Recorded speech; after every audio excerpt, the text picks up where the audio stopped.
Ras, welcome to iCulture TV Radio Culture. Greetings, beloved. Can you hear me? I can hear you. You sound a bit distant, but I can still hear you. Okay, let me try and come a little closer. I think Greetings, that beloved. will help. Yes, Okay, is that better? it's better. It's much better. Yes. All right. So, Ras, tell us. Let's start from here. The protest culture, right? In general, what would you say is protest culture? What is protest culture? Well, I mean, basically, it is a legal right given to every citizen in these democratic countries. Freedom of expression.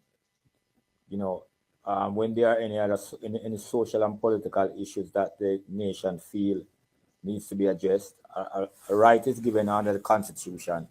It's just that there are times that you have to notify the police of your engagement for several reasons. And even when you have to notify them, you still have that right to go on the street without even getting a permit, right? But they stick to the permit for many reasons. One of the main reasons is that they have to guide the march towards certain direction to ensure that there is security on the road, because sometimes the motorists can get very agitated and annoyed with the crowd in the street, so they come out merely to provide security for the marchers. They also are there for security in terms of if there's a fight or opposing forces, and also if anyone gets sick on the march, say they faint or they get overtired or whatever the case is. That's why sometimes ambulance follow these marches. But it's a legal right given to citizens to express themselves concerning any social and political issues. Speaking of ambulance and people fainting during protests and all that, have you ever seen an ambulance at a protest in Ghana? Yes, I've seen it. Okay. GMO March, we had police and ambulance were there. Okay, Yeah, I we see had police that all the type of- time. Ambulance. It's refreshing to know that they have ambulance there too. That's very, very refreshing. Yes, they do. But Okay. you don't see it a lot, but in the US you'll find it. You'll find even fire brigade truck will follow That's right. follow the march. That's right. Okay, so let's bring it home. In Ghana, Aswad, you've lived in Ghana for a really long time, more than some Ghanaians even, because anybody who's anything less than 25 years or so, probably you know Ghana better than they do, right? All right. So let me ask you, how many protests have you been involved in since you've been in Ghana?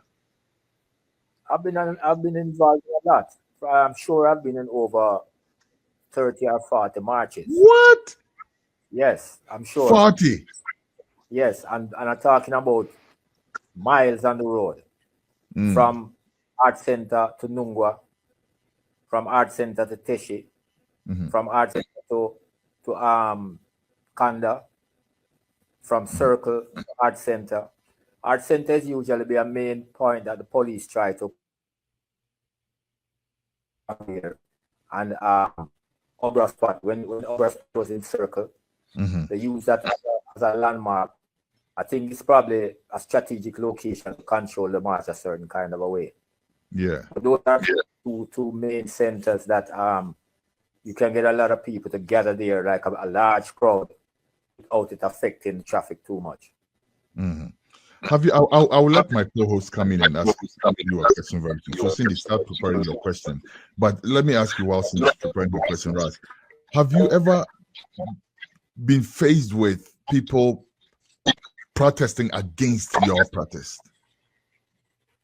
Oh yes, I have. But I've had even a church driver drove his truck and hit me on the road. That is one incident. And then there are those who are opposed to some of your activities that are against the present government. The government that is in power, sometimes the opposition, political parties, They don't like some of the slogans. They don't like to see the opposition against their party. So, there can be animosity. That's one of the reasons why the police to be there. Yeah. Okay. And have you also faced a situation where people I think you hinted at already, but have you also faced a situation where people are like, oh, they're being political, they're being NDC or NPP? Have you ever faced that? That is common, because what happens is that because they don't understand the social and political issues, when they see that you are actually addressing issues of political nature and social nature, things concerning the economy and so on, they tend to look at it like, it is a partisan issue, not recognizing that it goes beyond party politics. And it can be easily misconstrued that, you are actually siding with one, political party. But having done this over the years and seen party changes, different political party comes into power. We have had the opportunity where we have to face two different governments in power on several occasions. So I guess after a while, I get to understand that it's a little broader than party politics. And have you, let me ask you, what are some of the issues that you have protested on since you've been in Ghana? What are the most memorable ones? 40 is a lot, so you will definitely not remember all of them. But what are some of the most memorable, iconic ones for you? Okay, some of the most iconic one is the genetically modified organism, when the government decided to impose the Plant Breeders Bill, right? What do they call it now? I think it has a different name now. Exactly.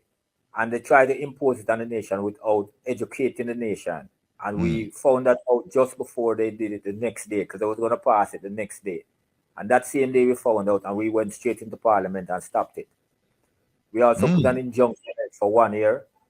And, the political maneuverism and whatever, they was able to release it.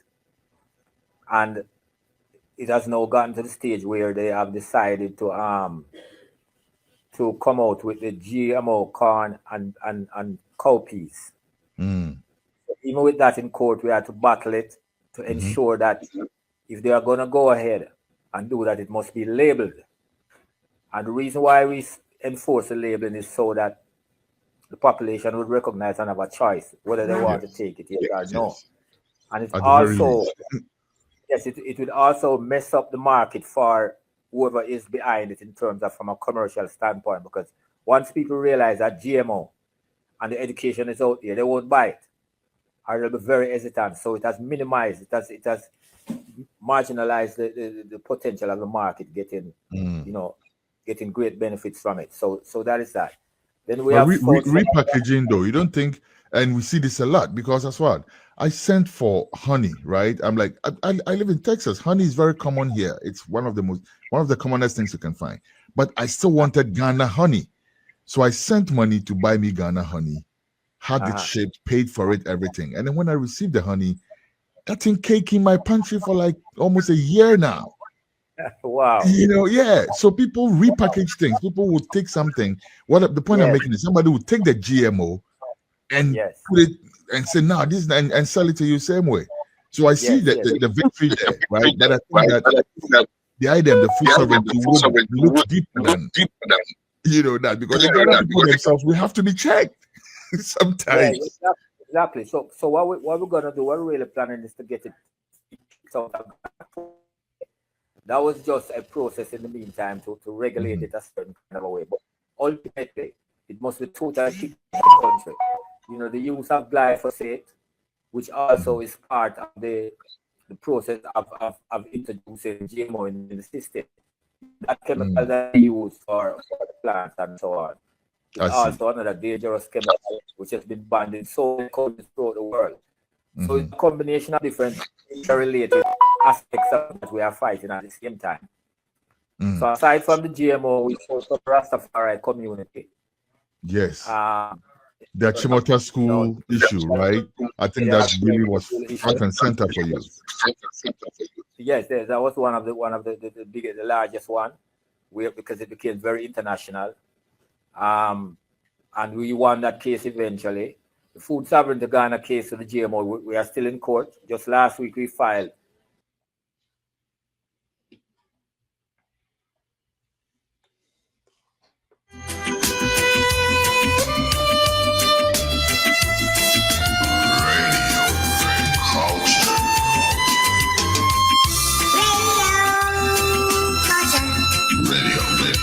All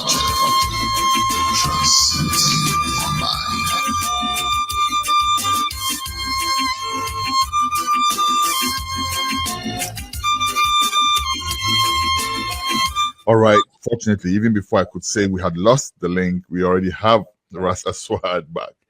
Ras, please go on. Yes, I'm saying that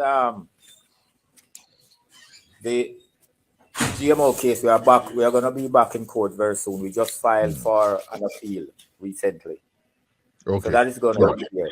We have done some major Palestinian demonstration for years, because the Palestinian struggle is an ongoing struggle for many years. Yes. We have done that, and we have also done for the Cuban 6 or Cuban 5 that was arrested in the United States illegally, and we were able to join that international advocacy to help to release them, and I think they're back in Cuba now. We have done, water privatization, because when they was trying to sell out the water to private companies, we have done a lot of demonstration in support of Dr. Kwame Nkrumah for years. Every year we are out on the street, synthesizing and conscientizing the population, because that's what the demonstration is all about. It is mainly about education and information, awareness. A lot of people will say bad things about people demonstrating in the street, and it's useless, but it's not true. It's not a factual statement. It creates a lot of education and a lot of information and a lot of awareness. A lot of times we would not know what is happening in Parliament in terms of a bill being passed. That is not in the best interest of the nation. And when you get on the street, then it becomes a popular issue in the society, and people will exactly. And the GMO issue is a classic example of that. Ras, let's zero in on the recent march, Ibrahim Traore, and the whole uproar. The whole entire world stood up to march for him, to defend him, to speak for him, and Ghana was no different. You were at the fore of that. Tell us about that. Organizing that, getting it off the ground, all of that. Tell us about that. Well, the organization of the Traore demonstration on the 30th, not this one that just gone, the one before this on the 30th. It was done in support of the embassy, Burkina embassy, along with the organizations that came out in solidarity, because there's a lot of people who are very much in sympathy with what is going on with Burkina Faso and solidarize with it from all over. So it was a combination of various organizations, civil society, political organization, youth organization, women's organization, so many different organizations that came out to support it. And that was the one on 30, which was an international one. That one was significant, very significant, because of the fact that when Trump was there running off his mouth and Langley, Traore supporters turned up at the Trump Plaza, massive demonstration in front of Trump Plaza, and they were quiet. They were nowhere to be found. So it goes to show you how hard the struggle is and how important it is when the people hit the street. When the people hit the street, there's no force and power that can stop them. So you can imagine at Trump Plaza, Master was there, and they couldn't do anything about it. So this is why it is important to have these demonstrations. The one that went on recently was spearheaded by the EFF, Economic Freedom Fighters. They organized and spearheaded that one, and invite all the organizations that became part of it. They had over 54 different organizations that was in support of this organization. So it was massive. And the main theme of it was walk with Traore, leave Traore alone. Right? And that was really the main message that was being sent. It was a statement to let the United States of America and France and the West in general realize that if Traore is touched, just like other leaders who have been killed, murdered, and the country is destroyed, if they make any attempt to touch Traore, the world is going to be on fire. The whole world is going to be on fire. And the youth today all over the world have made up their mind clearly that they are not going to sit without serious repercussions to any of these two main countries or any other countries from NATO or the West. Once Traore is attempted to be harmed, they are going to see some serious repercussions. And that message went off very, very, very, very clear. The youth are disturbed and they are very, very, not really, I would say, not really angry, but they are very resolute and ready to defend Traore with their lives, or they can defend any African country or any African leader that is standing up for righteousness and for sovereignty and for peace. They are ready to defend them with their lives. Ras, have you heard or have you encountered people equating protest culture with hooliganism, and what's your reaction to that? Oh well, those are reactionary positions. Those are right-wing and reactionary positions who try to denigrate the will of the people to have the right to protest and to call out injustice as they are, right? Because that is a right that's given international law in every countries of the world, to have that freedom to express yourself. But they will use that as a pretext to try and curtail and to ban movements of people and to rob them of their freedom and their rights to demonstrate. So it is definitely a negative intervention. Misrepresentation of it. But we've also seen certain protests that have gone off the wire, and some have turned quite violent and all of that. For good or bad reason. Yeah. Well, what? Yeah. Usually in that case, you see, is that after a constant oppression or oppressive system keep oppressing people, after a while it gets to a boiling point where the people are just determined and mad, and they just want to vent their anger and their feeling at a system, and especially when they are not fully educated about the issues around the thing, right? Any symbol of that oppressor will be attacked, and any symbol of that oppressor will get the wrath of the people. That do happen from time to time, right? I remember the Arab Spring, it was the same thing.